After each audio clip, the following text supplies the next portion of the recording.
আলহামদুলিল্লাহ, সমস্ত প্রশংসা সে মহান আল্লাহ রাব্বুল আলামিনের জন্য, যার অশেষ মেহেরবানিতে আজকের এই পবিত্র জুমার দিনে তারই ঘর এই মসজিদে আসার তৌফিক দান করেছেন।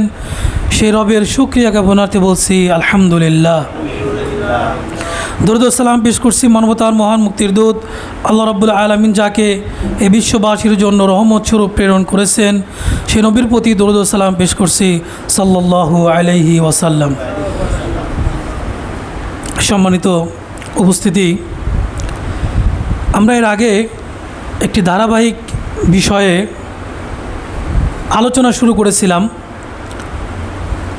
যে রাসূল সাল্লাল্লাহু আলাইহি ওয়াসাল্লাম একজন স্বামী হিসেবে কেমন ছিলেন, অর্থাৎ রাসূল সাল্লাল্লাহু আলাইহি ওয়াসাল্লাম তার স্ত্রীদের সাথে কীরূপ আচরণ করতেন। তো এই টপিকের উপরে আমরা আলোচনা এর আগের একটি জুমাতে আমরা প্রথম পর্ব আলোচনা করেছিলাম। তো আজকে আমরা দ্বিতীয় পর্বে আলোচনা করব ইনশাআল্লাহ তাআলা। তো প্রথম পর্বে আমরা 9টা পয়েন্ট আলোচনা করেছিলাম। হয়তো আপনাদের কিছু পয়েন্ট মনে থাকতে পারে বা নাও থাকতে পারে।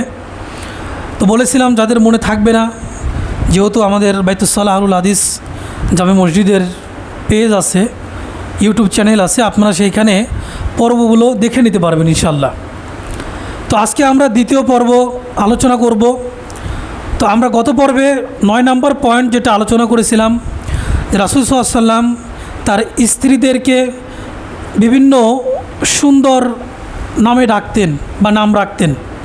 তার একটা নাম আছে, কিন্তু এর চাইতেও তিনি তাকে ভালোবেসে আদর করে অন্য নামেও ডাকতেন।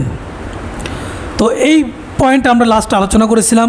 তো আজকে 10 নম্বর পয়েন্ট আলোচনা যেটা করব সেটা হচ্ছে রাসূল সাল্লাল্লাহু আলাইহি ওয়াসাল্লামের 10 নম্বর একটি বৈশিষ্ট্য ছিল যে স্ত্রীদের সাথে নিয়ে দাওয়াত খেতে যাওয়া। দেখবেন যে অনেক সময় আমাদেরকে অনেক মানুষ দাওয়াত দেয় বিভিন্ন অনুষ্ঠানে বা অনুষ্ঠান ছাড়াও এমনিতেও।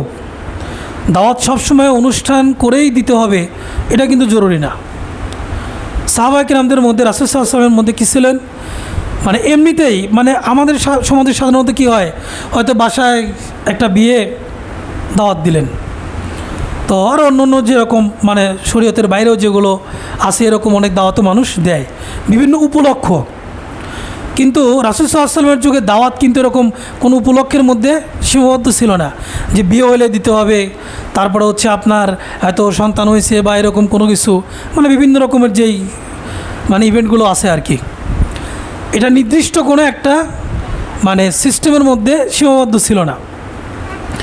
দেখেন রাসূল সাল্লাল্লাহু আলাইহি ওয়াসাল্লাম যখন একজন ব্যক্তি এসে রাসূল সাল্লাল্লাহু আলাইহি ওয়াসাল্লামকে দাওয়াত দিলেন, আনাস বিন মালিক রাদিয়াল্লাহু আনহু বলছেন, সহিহ মুসলিমের 2037 নম্বর হাদিস, যে আনাস ইবনে মালিক তিনি বলছেন যে আন্না জারান লি রাসূলিল্লাহি সাল্লাল্লাহু আলাইহি ওয়াসাল্লাম ফারিসিয়ান, রাসূল সাল্লাল্লাহু আলাইহি ওয়াসাল্লামের একজন প্রতিবেশী ছিল ফারেসি, মানে বর্তমান যে ইরান যারা, তো ইরানি এক প্রতিবেশী ছিল। কানা তয়্যিবুল মারাকি, তো ওই লোকটা মানে খুব সুন্দর করে, এটাকে কি বলবো আমরা মানে সহজে বোঝার জন্য, তয়্যিবুল মারাকি হচ্ছে আপনার মানে স্যুপ বুঝি তো আমরা, মানে ভালো স্যুপ রান্না করতে পারতেন। তো এই ব্যক্তি একদিন ফাসানা আলী রাসূলুল্লাহ সাল্লাল্লাহু আলাইহি ওয়াসাল্লাম, রাসূল সাল্লাল্লাহু আলাইহি ওয়াসাল্লামের জন্য কিছু ওই খাবার রান্না করলেন। তুম্মা যা ইয়াদউহু, এরপর রাসূল সাল্লাল্লাহু আলাইহি ওয়াসাল্লামের কাছে এসে দাওয়াত দিচ্ছেন যে রাসূলুল্লাহ, আমি আপনার জন্য একটু খাবার রান্না করেছি, আপনি আমার দাওয়াতটা কবুল করেন। তো ওই সময় আম্মাজান আয়েশা রাদিয়াল্লাহু তাআলা আনহা রাসূল সাল্লাল্লাহু আলাইহি ওয়াসাল্লামের কাছে বসেছিলেন। ফাকালা, রাসূল সাল্লাল্লাহু আলাইহি ওয়াসাল্লাম বললেন, ওয়া হাদিহি লি আয়েশা, দাওয়াত কি খালি আমার একলা নাকি আয়েশারও, মানে তোমার দাওয়াতের জন্য শুধু কি আমি যাব নাকি আমার সাথে যে আয়েশা আছে সেও যাবে? তখন ওই ব্যক্তি বলছেন ফাকালা লা, বলছে না, দাওয়াত শুধু আপনার একলারই। তখন রাসূল সাল্লাল্লাহু আলাইহি ওয়াসাল্লাম বললেন যে লা, যে তাহলে আমি দাওয়াতে যেতে পারতেছি না, আমিও যাব না তাহলে। কিছুক্ষণ পরে ওই লোক ঘুরে এসে আবার বলতেছেন, রাসূল সাল্লাল্লাহু আলাইহি ওয়াসাল্লাম বলে যে ওয়াহাদিহি লি আয়েশা, দাওয়াতটাকে আসার জন্য? বলছে না। রাসূল সাল্লাল্লাহু আলাইহি ওয়াসাল্লাম ঠিক আছে, তাহলে আমিও না। এরকম 3বার বললেন। তৃতীয়বারে গিয়ে বলছেন যে হ্যাঁ আয়েশার জন্য। তখন আনাস ইবনে মালিক রাদিয়াল্লাহু আনহু বলছেন যে রাসূল সাল্লাল্লাহু আলাইহি ওয়াসাল্লাম এবং আয়েশা রাদিয়াল্লাহু আনহা তারা দুইজনেই মানে তড়িঘড়ি করে উঠে ওই লোকের বাড়িতে দাওয়াত খাওয়ার জন্য চলে গেল। দেখেন এখানে আমার অনেক মা বোনেরা আছে এখন চিন্তা করতে পারে এখন আপনাকে একজন দাওয়াত দিতে আসছে, বলে বসতে পারে যে হুজুরের ওয়াজ তো শুনে আসলাম, তো দাওয়াত দিল, তাহলে আর আমাকে নিয়ে যাওয়া লাগবে। দেখেন এটা তার অধিকার, নিঃসন্দেহে, বড় কোনো সন্দেহ নাই। একজন স্ত্রী, দেখেন রাসূল সাল্লাল্লাহু আলাইহি ওয়াসাল্লাম যদি যুদ্ধে যাইতেন, দেখেন যুদ্ধের ময়দানে গেলেও রাসূল সাল্লাল্লাহু আলাইহি ওয়াসাল্লাম স্ত্রী ছাড়া যাইতেন না। চিন্তা করা যায়, যুদ্ধে গেছেন, লটারি করে যে স্ত্রীর মানে ভাগে পড়ছে তাকে দিয়ে গেছে যুদ্ধের ময়দানে, যেখানে গেলে কত রকমের বিপদ আপদ, এগুলোর কোনো শেষ নাই। আর মেয়ে মানুষ নিয়ে এক জায়গায় গেলে আরও সমস্যা আরও বেশি, তারপরেও কিন্তু তিনি বাদ দেন নাই। তো কাজেই আমাদের স্ত্রীরা, মা বোনেরা তাদের স্বামীদের কাছে এই আবেদন করতেই পারে, কিন্তু আপনাকে লক্ষ্য রাখতে হবে সেখানে যে পর্দার বিধানগুলো আপনি ঠিকভাবে রক্ষা করতে পারবেন, এই বিষয়গুলো খেয়াল করতে হবে। তো আমরা যেমন বিভিন্ন জায়গায় বিভিন্ন ইভেন্টে যাই, দাওয়াত খেতে যাই, তো নারীদেরও, আমাদের স্ত্রীদেরও, তাদেরও কিন্তু ইচ্ছা জাগে যে আমিও আমার আত্মীয়র বাড়ি গিয়ে একটু দাওয়াত খেয়ে আসি।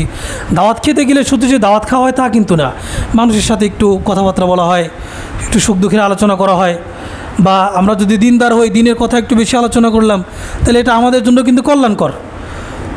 তো এই জন্য যদি সম্ভব হয় আমরা এই কাজটি করব। রাসূল সাল্লাল্লাহু আলাইহি ওয়াসাল্লাম তার স্ত্রীকে সারা দাওয়াত খেতে তিনি নাকচ করলেন, যতক্ষণ না মানে তিনি আয়েশা রাদিয়াল্লাহু বললেন যে হ্যাঁ তারও দাওয়াত, ততক্ষণ পর্যন্ত। হাদিসটা সহিহ মুসলিমের। এরপরে 11 নম্বর হচ্ছে, কোনো স্ত্রী সাক্ষাতে এলে রাসূল সাল্লাল্লাহু আলাইহি ওয়াসাল্লাম তাকে এগিয়ে দিয়ে আসতেন। তা আমাদের দেশে তো আমাদের তো আর একটার বেশি স্ত্রী সাধারণত নাই, অধিকাংশ 99%-এর ক্ষেত্রে। রাসূল সাল্লাল্লাহু আলাইহি ওয়াসাল্লামের যেহেতু একাধিক স্ত্রী ছিলেন, তো রাসূল সাল্লাল্লাহু আলাইহি ওয়াসাল্লাম একবার ইতিকাফে ছিলেন, তো ওই সময় সফিয়া রাদিয়াল্লাহু তাআলা আনহা তিনি সাক্ষাৎ করার জন্য আসেন। তো রাত্রি হয়ে যাওয়ার কারণে রাসূল সাল্লাল্লাহু আলাইহি ওয়াসাল্লাম তাকে বাড়ি পর্যন্ত আগায় দিয়ে আসেন। তো এমতো অবস্থায় দুইজন সাহাবী দেখলেন যে রাসূল সাল্লাল্লাহু আলাইহি ওয়াসাল্লাম একজন মহিলার সাথে যাচ্ছেন। তো ওই সাহাবী দুইটা এটা দেখার পরে তারা তড়িঘড়ি করে চলে যাচ্ছেন। তখন রাসূল সাল্লাল্লাহু আলাইহি ওয়াসাল্লাম তাদেরকে ডেকে বললেন, ফাকালা, যে আলা রাসূলিকুম, ভাই শোনো, তোমরা তাড়াহুড়ো করে চলে যাচ্ছ কেন? আমি হচ্ছে তোমাদের রাসূল, আর এ হচ্ছে সফিয়া বিনতু হুয়াই, অর্থাৎ আমার স্ত্রী। তো তখন ওই সাহাবী দুজন বলছে যে সুবহানাল্লাহ, ইয়া রাসূলুল্লাহ, আপনি কি এরকম কিছু মনে করতেছেন যে আমরা খারাপ কোনো চিন্তা ভাবনা করব? রাসূল সাল্লাল্লাহু আলাইহি ওয়াসাল্লাম তখন কি বললেন যে শোনো, ইন্না শাইতানা ইয়াজরি মিনাল ইনসানি মাজরিদ দাম, যে শোনো, তোমাদের মনে খারাপ চিন্তা নাও আসতে পারে, কিন্তু শয়তান মানুষের শিরা উপশিরার মধ্যে চলাচল করতে পারে। তা আমি চিন্তা করলাম যে শয়তান তোমাদের মনের মধ্যে কিছু ঢেলে দেয় কিনা, যে হয়তো বলতে পারে এই যে সাহাবী দেখো তোমাদের নবী একজন মহিলা মানুষ নিয়ে ঘুরতেছে, নাউজুবিল্লাহ, এরকম চিন্তা আসতে পারে না? এখন মনে করেন আমাদের সমাজে অনেক সময় কিন্তু হয় যে হয়তো আমাদের অনেক দিন মেনে চলে এরকম কোনো দিনই ভাই, তারা হয়তো একজন কোনো তার স্ত্রী হতে পারে, তার মা হতে পারে, তার বোন হতে পারে, কারোর সাথে যাচ্ছে। তা আপনি দেখে চিন্তা করলেন যে এই অমুক ভাইটা কি গার্লফ্রেন্ড নিয়ে যাচ্ছে কিনা, বা পরের অন্য কোনো মহিলা নিয়ে যাচ্ছে কিনা। শয়তান এসে আপনার মনের মধ্যে কি করবে, ধাক্কা মারবে, কিরে তোর ভাইটা তো নামাজ কালাম পড়ে আবার মেয়ে মানুষ নিয়ে ঘুরতেছে দেখতেছি। শয়তান কিন্তু বসে থাকবে না, শয়তান আপনাকে প্ররোচনা দেবে যে ওই ভাই সম্পর্কে তুমি খারাপ ধারণা করো, এটা ওর বউ না, এটা ওর মাও না, এটার বোনও না, এটা হয়তো ওর গার্লফ্রেন্ড, এটা হয়তো তার পাড়া প্রতিবেশী কোনো ভাবি, হয়তো পরকীয়া তার কোনো প্রেমিক প্রেমিকা, এরকম চিন্তাভাবনা কিন্তু মাথায় ঢুকিয়ে দিতে পারে। তো এই জন্য রাসূল সাল্লাল্লাহু আলাইহি ওয়াসাল্লামের এটা একটা বৈশিষ্ট্য ছিল। তো অনেক সময় দেখবেন যে আমরা এখানে একটা গুরুত্বপূর্ণ বিষয় বলে রাখা দরকার, যে অনেক সময় আমাদের স্ত্রীরা শ্বশুর বাড়ি তার বাপের বাড়ি যায়, আপনার শ্বশুর বাড়ি, তো কোনো আত্মীয় স্বজন বাড়ি গেলে যদি লম্বা যেটা সফর বলতে আমরা যেটা বুঝি, তো এইখানে আমরা একলা একলা পাঠাই, এটা কিন্তু সম্পূর্ণ অনুচিত কাজ। ইসলাম এটা সমর্থন করে না। কারণ রাসূল সাল্লাল্লাহু আলাইহি ওয়াসাল্লাম বলছেন কোনো নারী তার মাহরাম ছাড়া, যার সাথে তার বিবাহ হারাম, এরকম ব্যক্তি ছাড়া সফর করতে পারবে না। এই বিষয়টা আমাদের খেয়াল রাখতে হবে। এখান থেকে একটা জিনিসও কিন্তু আমরা বুঝি। এরপরে 12 নম্বর যে বৈশিষ্ট্য, রাসূল সাল্লাল্লাহু আলাইহি ওয়াসাল্লাম তার স্ত্রীদের সাথে যে আচরণটা করতেন, সেটা হচ্ছে স্ত্রীদের আত্মীয় স্বজনদের সাথে ভালো ব্যবহার করতেন। শুধু ভালো ব্যবহার করতেন না, ভালো ব্যবহার করার নির্দেশ দিতেন।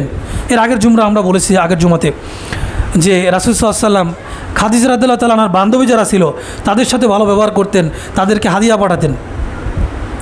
তো দেখেন সহিহ মুসলিমের 2543 নম্বর হাদিসের মধ্যে আসছে যে আবু যর রাদিয়াল্লাহু তাআলা তিনি বলছেন যে রাসূল সাল্লাল্লাহু আলাইহি ওয়াসাল্লাম বলেছেন, ইন্নাকুম সাতুফতাহুনা মিসর, যে তোমরা অচিরেই মিশর জয় করবে। তো মিশর জয় করার পরে ওই দেশের বাসিন্দাদের সাথে ভালো ব্যবহার করো, কারণ তাদের সাথে আমাদের বৈবাহিক এবং আত্মীয়তার সম্পর্ক রয়েছে। তো বৈবাহিক সম্পর্ক বলতে যে রাসূল সাল্লাল্লাহু আলাইহি ওয়াসাল্লামের একজন স্ত্রী ছিলেন, দাসী ছিলেন মারিয়া কিবতি, সে ছিল মিশরের। তো এই কারণে দেখবেন যে আমরাও কিন্তু অনেক সময় ওই হয়তো আপনার শ্বশুরবাড়ির কোনো লোকজন যদি হয়, দেখা সাক্ষাৎ হয়েছে, আপনি কি বলবেন আমার শ্বশুরবাড়ির লোক, একটু ভালো ব্যবহার করার চেষ্টা করবেন, কারণ যাতে করে ওই বদনাম না হয়, এই কথা যাতে বলতে না পারে যে অমুকের জামাই বাড়ির গেছিলাম তো ব্যবহার খুব খারাপ, হয় না এরকম। তো রাসূল সাল্লাল্লাহু আলাইহি ওয়াসাল্লাম দেখেন এখান থেকে কিন্তু এই মাসালাটা কিন্তু গুরুত্বপূর্ণ একটা মাসালা কিন্তু এখানে কিন্তু একটা বের হয় যে মনে করেন আপনার কোনো শ্বশুরবাড়ির লোকজন আপনার আত্মীয় হয় না, আপনার ওই গ্রামে বাড়ি, শ্বশুরবাড়ির এলাকায় বাড়ি। তো এখন সেই ব্যক্তি যদি আপনার এলাকায় বেড়াতে আসে, তার সাথে যদি আপনি খারাপ ব্যবহার করেন, বা সে কোনো একটা কাজে আসছে, কোনো একটা দাওয়াতে আসছে, বা যে কোনো প্রয়োজনে আসতে পারে, বা মনে করেন যে সে একটা কাজ করার জন্যই আসছে, সে হয়তো দিন মজুরি করার জন্য হোক বা গাড়ি চলায় গাড়ি নিয়ে আসছে। এখন আপনার দায়িত্ব হচ্ছে তার সাথে ভালো ব্যবহার করা, তার সাথে ভালো ব্যবহার করা রাসূল সাল্লাল্লাহু আলাইহি ওয়াসাল্লামের একটা নির্দেশ। সে আপনার রক্তের সম্পর্কেও কেউ না, শুধু আপনার ওই এলাকায় আপনার আত্মীয় আছে, এই জন্য রাসূল সাল্লাল্লাহু আলাইহি ওয়াসাল্লামের আত্মীয় ছিল মিশরে, এই জন্য তিনি বলছেন তোমরা শুধু ওই আমার আত্মীয় না, পুরা মিশরবাসীর সাথে ভালো ব্যবহার করবে। চিন্তা করেন। তো যাই হোক, তো এটা হচ্ছে একটা গুরুত্বপূর্ণ বিষয়। আমাদের সমাজে দেখবেন আমাদের সংসারগুলোতে অনেক সময় বড় ধরনের ঝামেলা লাগে কী নিয়ে জানেন? যখন কোনো মহিলার স্বামী তার শ্বশুর বাড়ি অর্থাৎ ওই মহিলার বাপের বাড়ির লোকজনের সাথে ভালো ব্যবহার করে না, দেখবেন এটা নিয়ে কিন্তু সংসারে কিন্তু অনেক গ্যাঞ্জাম লাগে। কিন্তু রাসূল সাল্লাল্লাহু আলাইহি ওয়াসাল্লামের নির্দেশ তাদের সাথে ভালো ব্যবহার করতে হবে, তাদের সাথে সুন্দর আচরণ করতে হবে। আপনার একটু কষ্ট হলেও সে যদি খারাপও হয় তবুও আপনাকে তার সাথে ভালো ব্যবহার করতে হবে, এটা রাসূল সাল্লাল্লাহু আলাইহি ওয়াসাল্লামের নির্দেশ। না হলে আপনার সংসার নিয়ে আপনি একটু সমস্যায় পড়ে যাবেন। দেখবেন স্ত্রীর কথা শুনবে না, স্ত্রী চিন্তা করবে যে আমার অমুক আসলো, আমার ভাই আসলো, কি আমার ভাইয়ের ছেলেটা আসলো, কি আমার বোনের ছেলেটা আসলো, কি আমার ওই অমুক আসলো তমুক আসলো, সে ভালো ব্যবহার করলো না, একটু ভালো মন্দ খাবার দাবার আয়োজনও করলো না। অথচ আমার স্বামীর যদি বোনরা যদি আসে, তার ভাগ্নেরা যদি আসে, তার জন্য কত কি করি আমি, আর আমার বাপের বাড়ি থেকে একটু লোকজন আসলো, দেখবেন যে ওই স্ত্রীর মনের মধ্যে আপনার জন্য একটু সমস্যা থেকে যাবে, একটা কষ্ট, আপনার প্রতি একটা রাগ অভিমান থেকে যাবে। আর এই ছোট ছোট অভিমানগুলোই একসময় দেখবেন অনেক বড় হয়ে যাবে। আর এইগুলোই আমাদের সংসারে, কারণ দেখবেন যে আমাদের যারা বিবাহিত যারা আছি, আমি নিজে যেহেতু বিবাহিত স্বামী স্ত্রীর মধ্যে, পরিবারের মধ্যে আসলে ঝামেলা হওয়ার জন্য বিশাল বড় আপনি একজনের মাথা ফাটাই দিতে হবে, বউয়ের মাথা ফাটাই দিবেন, এটা কিন্তু জরুরি না। সামান্য একটা কথার কারণেই কিন্তু সমস্যা লেগে যেতে পারে। এই জন্য সংসার করতে হলে এই বিষয়গুলো খেয়াল রেখে করতে হবে। এরপরে 13 নম্বর হচ্ছে স্ত্রীদের অনুভূতির প্রতি সচেতন ছিলেন। রাসূল সাল্লাল্লাহু আলাইহি ওয়াসাল্লাম সবসময় স্ত্রীদের তাদের আবেগ অনুভূতির প্রতি খেয়াল রাখতেন। কখন কোন স্ত্রী রেগে গেলেন, কখন কোন স্ত্রী খুশি হলেন, এই বিষয়গুলো তিনি খেয়াল করতেন। দেখেন রাসূল সাল্লাল্লাহু আলাইহি ওয়াসাল্লাম বলছেন, সহিহ বুখারীর 5228 নম্বর হাদিস, যে রাসূল সাল্লাল্লাহু আলাইহি ওয়াসাল্লাম আম্মাজান আয়েশা রাদিয়াল্লাহু তাআলাকে বলছেন যে আয়েশা আমি কিন্তু বুঝতে পারি, ইন্নী লা আ'লামু, যে আমি কিন্তু জানি তুমি কখন আমার প্রতি খুশি হও আর কখন আমার প্রতি বেজার হও। তখন তিনি বলছেন যে আয়েশা রাদিয়াল্লাহু তাআলা বলছেন যে আপনি কীভাবে এটা জানেন? তখন রাসূল সাল্লাল্লাহু আলাইহি ওয়াসাল্লাম বলছেন, তুমি যখন আমার প্রতি খুশি থাকো তখন তুমি কি বলো যে মুহাম্মাদের রব, মুহাম্মাদের রবের কসম। আবার যদি আমার প্রতি একটু বেজার হও, অখুশি হও, তখন তুমি মুহাম্মাদের রব না বলে ইব্রাহিমের রবের কসম, তুমি এটা বলে কসম করো, এটা বলে তুমি, তখন আমি এটা দ্বারা বুঝতে পারি যে তুমি আমার উপরে রেগে আসো অথবা আমার উপরে খুশি হয়ে আসো। তো আমরাও দেখবেন অনেক সময় হয়তো আপনার স্ত্রী আপনাকে কিছু একটা জিনিস আনতে বলছে বাজার থেকে, বা তার একটা জিনিস প্রয়োজন ভুলে গেছেন, হতে পারে না, এরকম হয় অনেক সময়। তো এই যে এখন এটার কারণে আপনার স্ত্রী আপনার প্রতি রাগান্বিত হয়ে রইল, এটার কারণে আপনার স্ত্রী আপনার প্রতি রাগান্বিত হয়ে রইল, আপনি বুঝতে পারলেন না, হয়তো আপনাকে ছোট্ট একটা জিনিস আনতে বলছে, আপনি নিয়ে আসেন নাই, একটা কাজের কথা বলছে, একটা কথা বলেছে, আপনি শোনেন নাই, এখন রাতভর আপনার বউ আপনার মানে সাথে আর কথা বলে না। হয় না এরকম অনেক সময়? হয়। কিন্তু দেখেন রাসূল সাল্লাল্লাহু আলাইহি ওয়াসাল্লামের জীবনীতেও এরকম ঘটনা ঘটেছে। রাসূল সাল্লাল্লাহু আলাইহি ওয়াসাল্লামের জীবনীতেও এরকম ঘটনা ঘটেছে। রাসূল সাল্লাল্লাহু আলাইহি ওয়াসাল্লামের এমনও অনেক স্ত্রী ছিল যে সারা রাত রাগ করে তার সাথে কথা বলে নাই, সারা রাত রাগ করে কথা বলেন নাই। তো উমর রাদিয়াল্লাহু তাআলা আনহু বলছেন যে আমরা যখন মক্কায় ছিলাম তখন স্ত্রীদের উপর আমরা কর্তৃত্ব করতাম, কিন্তু মদিনায় আসার পরে দেখলাম যে আনসারি মহিলারা এরা স্বামীদের উপরে ছুরি ঘোরায়। তো এটা তিনি সহজে নিতে পারলেন না, রাসূল সাল্লাল্লাহু আলাইহি ওয়াসাল্লামের কাছে বললেন। তো আসলে স্ত্রীদের উপরে স্বামীর কর্তৃত্ব তো থাকবে, এটা সবসময়। কিন্তু এখানে মূল যে বিষয়টা বলার উদ্দেশ্য আমার, যে একবার আবু বকর রাদিয়াল্লাহু তাআলা আনহু, ঘটনাটা এটা হবে যে আয়েশা রাদিয়াল্লাহু আনহার ঘরে প্রবেশ করলেন, মানে অনুমতি চাইলেন। এমন সময় দেখলেন যে আয়েশা রাদিয়াল্লাহু তাআলা রাসূল সাল্লাল্লাহু আলাইহি ওয়াসাল্লামের সাথে মানে জোরে জোরে কথা বলতেছেন, মানে কথা কাটাকাটি হচ্ছে। স্বামী স্ত্রীর মধ্যে অনেকটা ঝগড়া টাইপের হয় না, এরকম। তো এটা শুনে আবু বকর রাদিয়াল্লাহু আনহু অনুমতি নিয়ে ঘরে প্রবেশ করলেন, গিয়ে আয়েশা রাদিয়াল্লাহু আনহাকে ধরে বলছেন, তোমার এত বড় সাহস, তুমি রাসূল সাল্লাল্লাহু আলাইহি ওয়াসাল্লামের সাথে উচ্চ গলায় কথা বলো, এত বড় সাহস তোমার।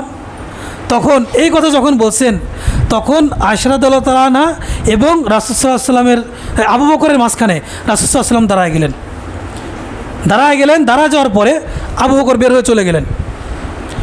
তো বের হয়ে যাওয়ার পরে রাসূল সাল্লাল্লাহু আলাইহি ওয়াসাল্লাম বলছেন আয়েশা রাদিয়াল্লাহু তাআলাকে, দেখছো ওই লোকটার হাত থেকে তোমাকে কীভাবে আমি বাঁচালাম, ওই লোকটার হাত থেকে আমি তোমাকে কীভাবে বাঁচালাম। তারপরে কিছুক্ষণ পরে তাদের মধ্যে ঝামেলাটা মিটকিট হয়ে যাওয়ার জন্য হাসি খুশি অবস্থায় ছিল। এরপর আবু বকর রাদিয়াল্লাহু আনহু আবার অনুমতি চাইলেন ঘরে প্রবেশ করার।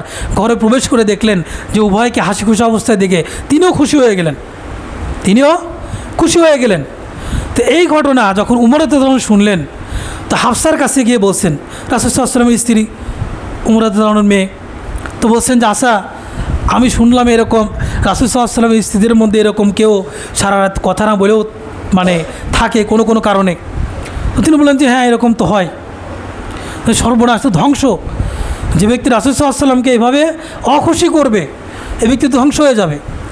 এখানে মূল বিষয় যেটা সেটা হচ্ছে স্বামী স্ত্রীর মধ্যে এরকম ভুল বোঝাবুঝি কথা কাটাকাটি হতে পারে, কিন্তু তার মানে ওমর রাদিয়াল্লাহু আনহু যেটা বলছেন যে একজন রাসূল হিসেবে রাসূলের যদি কেউ নাফরমানি করে, তার কোনো স্ত্রী রাসূল হিসেবে, সেটা আলাদা হিসাব।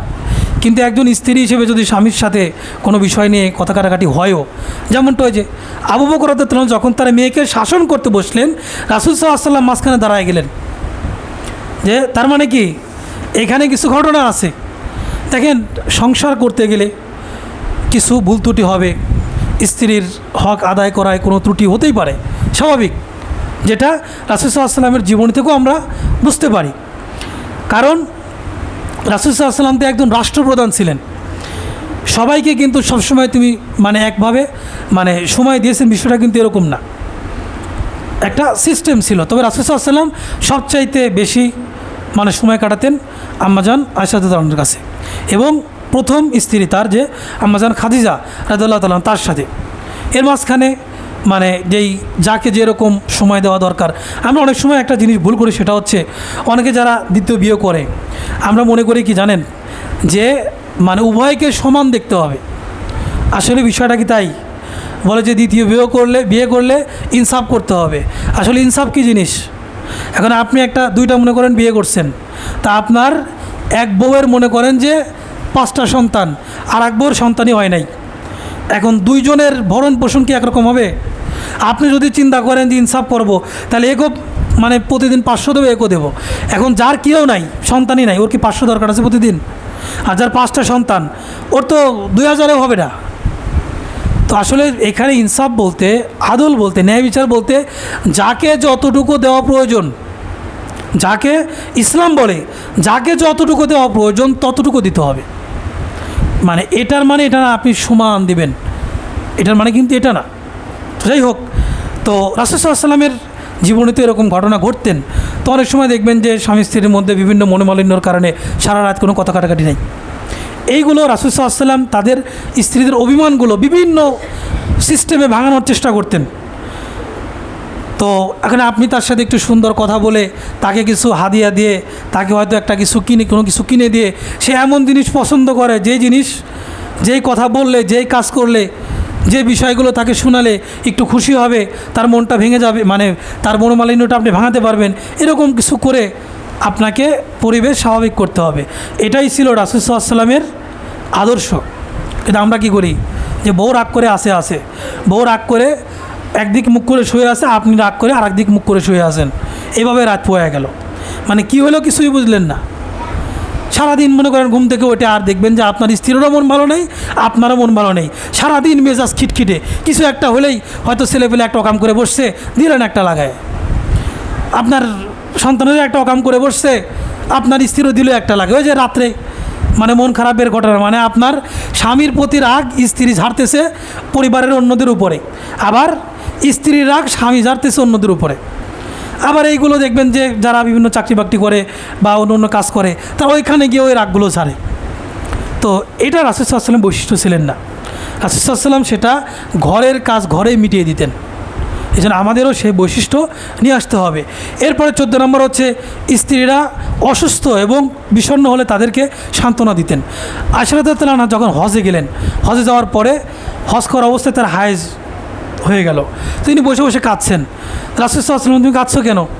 তো বললেন যে আমার এই সমস্যা, আমি তো হজ করতে আসি, এটা হয়ে গেল। রাসূল সাল্লাল্লাহু আলাইহি ওয়াসাল্লাম তাকে সান্ত্বনা দিলেন, কোনো সমস্যা নেই।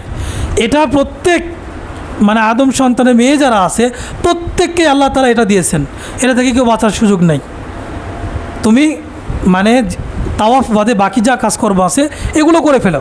তারপরে যখন হায়াত শেষ হলো তাকে তানিম থেকে আব্দুর রহমানকে বললেন যে তোমার আম্মাকেও এখান থেকে কী করায় নিয়ে আসো, মানে সাই করায় নিয়ে আসো, মানে তাওয়াফ করায় নিয়ে আসো তানিম থেকে। তো এটা করলেন এবং তাকে সান্ত্বনা দিলেন যে এটা খারাপ তো কোনো কিছু না, আল্লাহ তাআলা প্রত্যেক নারীদেরকেই এটা দিয়েছেন এবং এটা নারীদের জন্য একটা আশীর্বাদ স্বরূপ। কারণ এটা যদি কোনো নারীর যদি এইটা যদি না হয় তো বাচ্চা কাচ্চাই হবে না। এই পৃথিবীতে বাচ্চা কাচ্চা আসার অন্যতম মাধ্যম হচ্ছে এটা একটা। এরপরে 15 নম্বর হচ্ছে স্ত্রীরা অসুস্থ হলে রুকাইয়া করতেন। রুকাইয়া মানে ঝাড়ফুঁক। কিন্তু আমাদের দেশে কি হয়, বউয়েরা যদি অসুখ হয়, মানে স্বামী বিভিন্ন ক্যাটাগরির আছে, স্ত্রী অসুস্থ হলে আমাদের সমাজে বিভিন্ন ক্যাটাগরি আছে। কিছু স্বামী আছে খুশি হয় যে যাক দাজ্জাল মহিলার অত্যাচার থেকে কিছুদিন একটু মানে নিস্তার পাবো।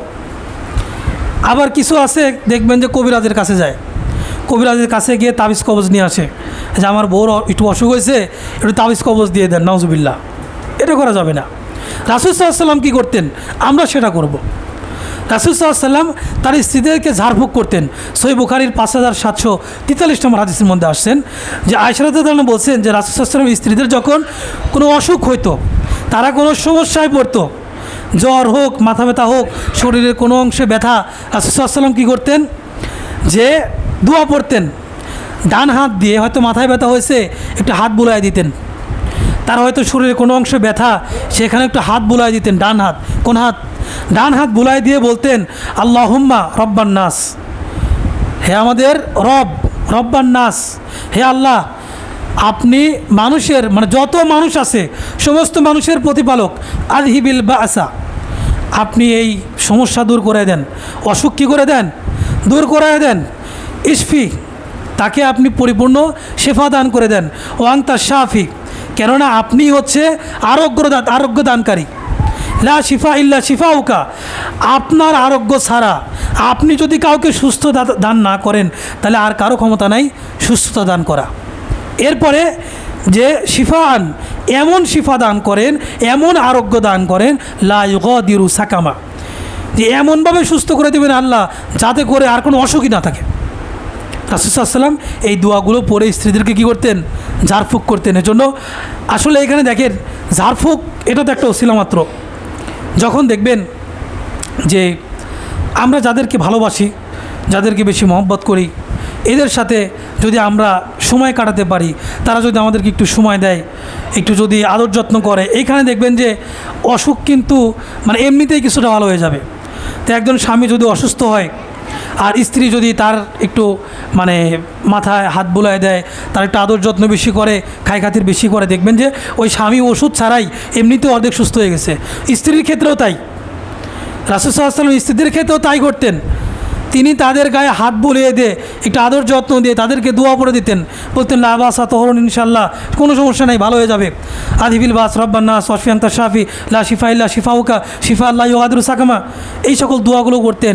এমনিতেই এই মানে এই যে সুন্দর ব্যবহার, তার প্রতি যে একটা ভালোবাসা, মানে একটা ভালোবাসার যে একটা বহিঃপ্রকাশ, এটার মাধ্যমে অসুস্থতা অনেকটা ভালো হয়ে যায়। আর এই দুয়ার বদৌলতে আল্লাহ তাআলা তাদেরকে সুস্থ করে দিতে পারেন। তো এই জন্য আমাদের এই বিষয়গুলো খেয়াল রাখতে হবে। এরপরে স্ত্রীদের কষ্টে ধৈর্য ধারণ করা, মুসনাদে আহমদের 17,927 নম্বর হাদিস। তো যেটা আমরা একটু আগে আলোচনা করেছি, আমাদের সমাজে সবচেয়ে বড় সমস্যা যেটা, সেটা হচ্ছে ঘর সংসার করতে গেলে সমস্যা হবে, এটা আমি আগেই বলেছি। সবসময় রাসূল সাল্লাল্লাহু আলাইহি ওয়াসাল্লাম তাদের স্ত্রীদের কষ্টে ধৈর্য ধরতেন। অন্যতম হাতিয়ার ছিল ধৈর্য ধরা। তারা হয়তো একটা কথা বলছেন, তিনি ধৈর্য ধরতেন। আম্মা জান আয়েশা রাদিয়াল্লাহু আনহা বলছেন, রাসূল সাল্লাল্লাহু আলাইহি ওয়াসাল্লাম কোনো দিন তার কোনো স্ত্রীর গায়ে হাত ওঠান নাই। স্ত্রীরা তার সাথে ঝগড়া করলেও, কোনো কষ্ট দিলেও কোনো দিন তিনি স্ত্রীদের গায়ে কী করেন নাই, হাত ওঠান নাই। আর আমরা কি করি, স্ত্রী একটু কথা না শুনলে পরে সকাল বিকাল পিটানি। এখন তো যুগ জামানা উল্টায় গেছে, স্ত্রীরাও পিটায় স্বামীদের। তো এটা আসলে দুঃখজনক। রাসূল সাল্লাল্লাহু আলাইহি ওয়াসাল্লামের জীবনী থেকে আমাদেরকে শিক্ষা নিতে হবে। রাসূল সাল্লাল্লাহু আলাইহি ওয়াসাল্লামের আদর্শ থেকে আমাদেরকে আদর্শে অনুপ্রাণিত হয়ে আমাদের জীবনটাকে সেভাবে পরিচালনা করতে হবে। স্বামী যারা আছেন তাদেরকে ধৈর্য ধারণ করতে হবে, স্ত্রী যারা আছেন স্বামীর কষ্টেও তাদেরকে ধৈর্য ধারণ করতে হবে। কারণ স্বামীদের অধিকারও কিন্তু অনেক বেশি। রাসূল সাল্লাল্লাহু আলাইহি ওয়াসাল্লাম বলছেন যে যদি কোনো মানুষকে আমি, মানে ইসলাম যদি অনুমতি দিত একজন মানুষ হয়ে আর একজন মানুষকে সিজদা করার জন্য, তাহলে আমি অর্ডার করতাম প্রত্যেক নারীকে যে সে যেন তার স্বামীকে যেন সিজদা করে। চিন্তা করেন, মানুষকে সিজদা করা কি, মানুষকে সিজদা করা কি শিরক। শুধু হারাম না, আপনি একজন মানুষকে সিজদা দিবেন, এটা শিরক, আপনার ঈমান চলে যাবে। রাসূল সাল্লাল্লাহু আলাইহি ওয়াসাল্লাম বলছেন যে ঈমান চলে যাওয়া কাজটাও যদি কোনো ব্যক্তির জন্য আমি অনুমোদন দিতাম, তাহলে স্ত্রীদের বলতাম তোমরা স্বামীদেরকে সিজদা করো। চিন্তা করেন, সুনানে তিরমিজির হাদিস। তাহলে কত মানে মর্যাদা স্বামীদের।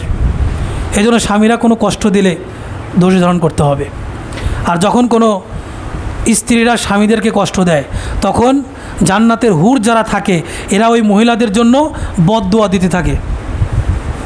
এটা জানেন তো আপনারা, এই হাদিসটা শুনে রাখেন।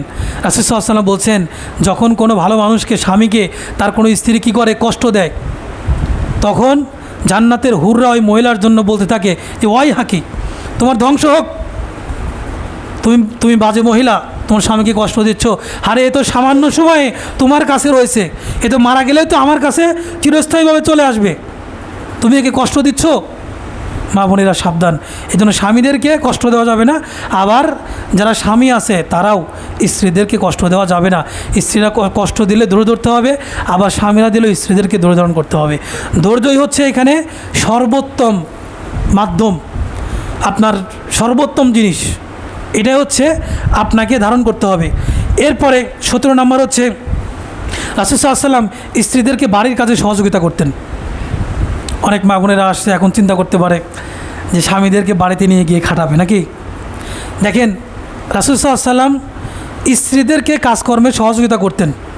তিনি দুনিয়াবি তার রাষ্ট্রীয় কাজ, যুদ্ধের কাজ, রাষ্ট্র পরিচালনার কাজ, সাহাবীদেরকে সময় দেওয়া, মাসলা মাসাইল, ফতোয়া, হাদিস বলা, সব কিছুর পাশাপাশি নিজেও তিনি ঘরের কাজ করতেন। সহিহ বুখারী এবং মুসনাদ আহমদের হাদিসের মধ্যে আসছে যে রাসূল সাল্লাল্লাহু আলাইহি ওয়াসাল্লাম নিজে ঘরে যে সকল কাজগুলো করতেন, কাপড় কাচা, এরপরে ছাগলের দুধ দোহানো, কাপড় সেলাই করা, জুতা মেরামত করা, এরকম বিভিন্ন কাজ, তরিতরকারি কুটে দেওয়া, এই বিভিন্ন কাজকর্ম রাসূল সাল্লাল্লাহু আলাইহি ওয়াসাল্লাম করতেন।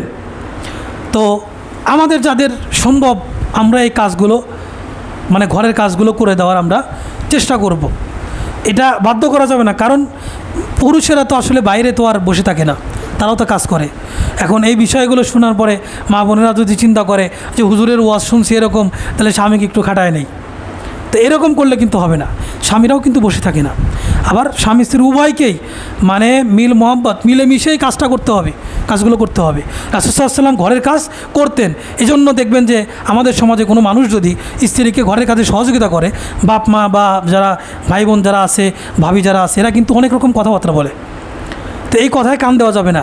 কারণ রাসূল সাল্লাল্লাহু আলাইহি ওয়াসাল্লাম যদি তার স্ত্রীদেরকে ঘরের কাজে সহযোগিতা করে, তরকারি কুটে দিয়ে, একটু মানে অন্য অন্য কাজে হেল্প করে তিনি যদি এটাকে ছোটো মনে না করেন, তা আমি কোথাকার কে? রাসূল সাল্লাল্লাহু আলাইহি ওয়াসাল্লাম পৃথিবীর শ্রেষ্ঠ মানুষ যদি তার স্ত্রীদেরকে ঘরের কাজে সহযোগিতা করতে পারেন, তো আমার করলে সমস্যা কি? সমাজের কথায় কান দেওয়া যাবে না। আপনার স্ত্রীকে আপনি সহযোগিতা করবেন না, তো পাড়ার মানুষ এসে সহযোগিতা করবে? পাড়ার মানুষের আসে থাকা যাবে না। তো আপনার স্ত্রীকে আপনি সহযোগিতা করবেন, কে কী বললো না বললো এটা দেখার হিসাব নাই, কারণ আপনার স্ত্রীর সাথে আপনি সংসার করবেন, এই জন্য চিন্তাভাবনা আপনার। পাড়ার মানুষ করবে না, আপনার বাড়ির অন্য লোকও করবে না। এরপরে 18 নম্বর হচ্ছে স্ত্রীদেরকে বাহনে চড়তে সহযোগিতা করতেন।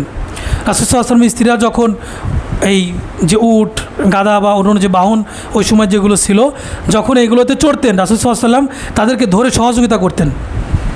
তো আমরা অনেক সময় দেখবেন যখন বিভিন্ন জায়গায় ঘুরতে যাই, বেড়াতে যাই, আমাদের স্ত্রীদেরকেও তাদেরকে গাড়িতে ওঠানোর সময় আমাদের এই বিষয়গুলো খেয়াল করতে হবে।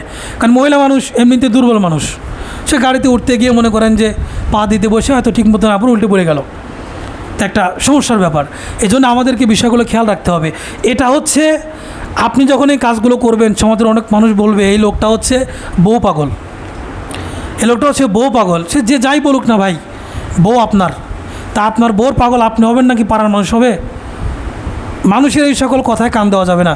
আপনার সংসারকে সুন্দর করতে হলে রাসূল সাল্লাল্লাহু আলাইহি ওয়াসাল্লাম বলছেন যে আশির হুন্না বিল মারুফ, তোমরা তোমাদের স্ত্রীদের সাথে সৎভাবে জীবনযাপন করো। এই জন্য আপনাকে করতে হবে, এটা বলছেন স্বামীকে বলছেন যে স্ত্রীর সাথে ভালোভাবে জীবনযাপন করো, পাড়ার মানুষকে বলেন নাই। এই জন্য পাড়ার মানুষের কথা আপনার চলা যাবে না, মানা যাবে না। শরীয়ত মেনে শরীয়তের গণ্ডির মধ্যে থেকে আপনার যতটুকু করা যায় আপনি সর্বোচ্চটা দেওয়ার চেষ্টা করবেন।